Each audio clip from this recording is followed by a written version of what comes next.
Selamat berjumpa kembali pada pertemuan hari ini, yakni pada mata pelajaran fikih pada bab 4 materi sholat Idul. Selamat belajar dengan sungguh-sungguh dan penuh semangat.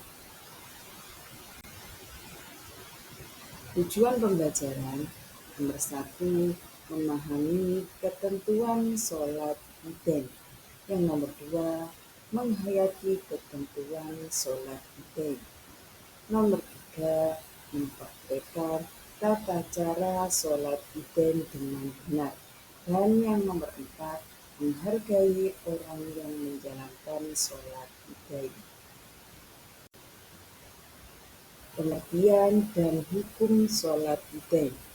Sholat Idul adalah sholat 2 hari raya yang dilaksanakan setiap tahun sekali pada 2 hari raya, yaitu Hari Raya Idul Fitri dan Hari Raya Idul Adha.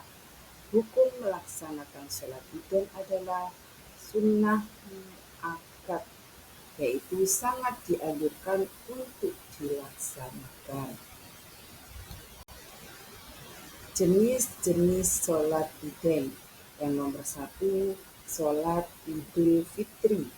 Idul Fitri berasal dari kata id yang artinya kembali, dan fitri berarti berbuka.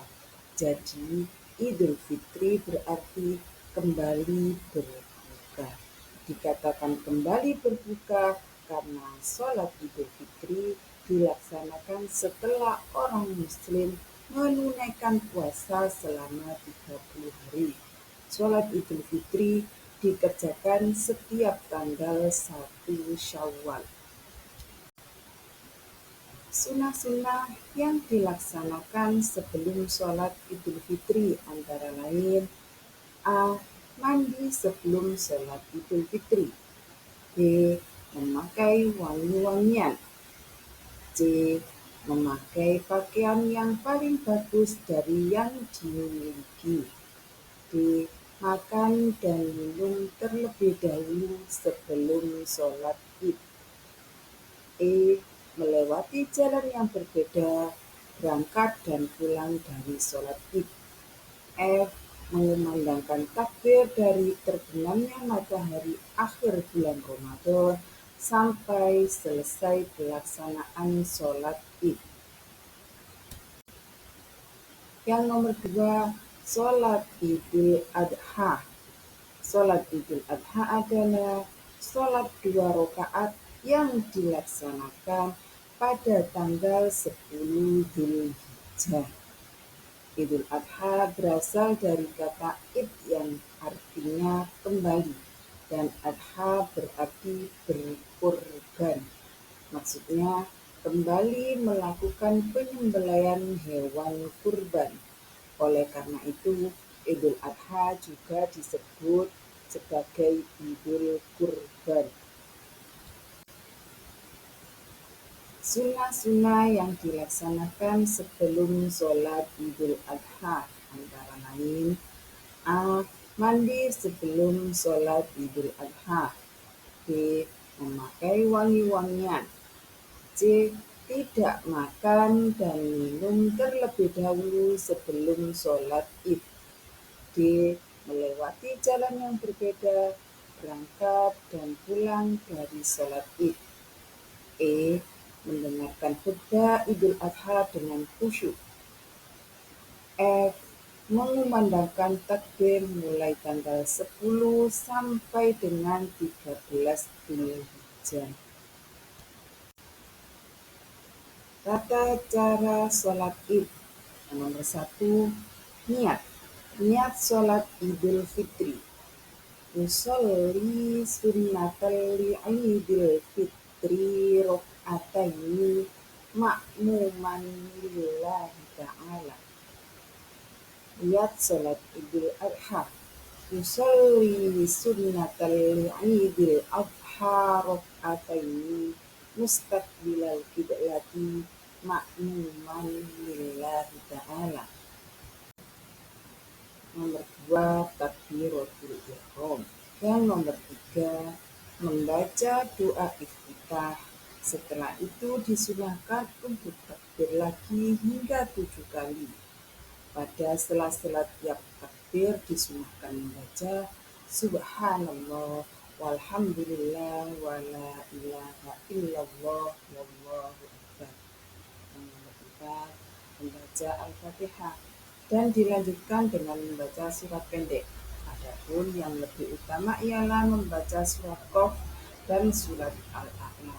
Setelah membaca surat, dilanjutkan ruku, i'tidal, dan diteruskan sujud 2 kali seperti dalam sholat fardu pada umumnya hingga selesai rakaat pertama. Yang nomor 5, pada rakaat kedua, sesudah berdiri untuk rakaat kedua, membaca takbir 5 kali dan di antara takbir disunahkan membaca tasbih. Kemudian membaca Al-Fatihah dan diteruskan dengan membaca surat pendek. Adapun yang lebih utama adalah surat Al-Ghasyiyah. Setelah itu ruku, sujud, dan seterusnya hingga salam. Yang nomor 6, setelah selesai sholat id, khotib melaksanakan khutbah 2 kali. Pada khutbah pertama membaca takbir 9 kali dan pada khutbah kedua membaca takbir 7 kali. Jamaah harus mendengarkan khutbah Idul Fitri dan Idul Adha terlebih dahulu hingga selesai. Yang hikmah sholat Idain. Yang nomor 1, akan diampuni dosa oleh Allah Subhanahu wa Ta'ala. Yang nomor 2, memupuk rasa persaudaraan. Nomor 3, saling mengenal. Yang nomor 4, untuk menyebarkan syiar Islam terutama sholat. Yang nomor 5, sebagai wadah untuk belajar tentang agama dari para ulama. Yang nomor 6, menjaga persatuan dan kesatuan umat muslim. Nomor 7, menanamkan persamaan derajat. Nomor 8, menguatkan silaturahmi. Demikian uraian mengenai materi pembelajaran hari ini tentang sholat Idain. Wassalamualaikum warahmatullahi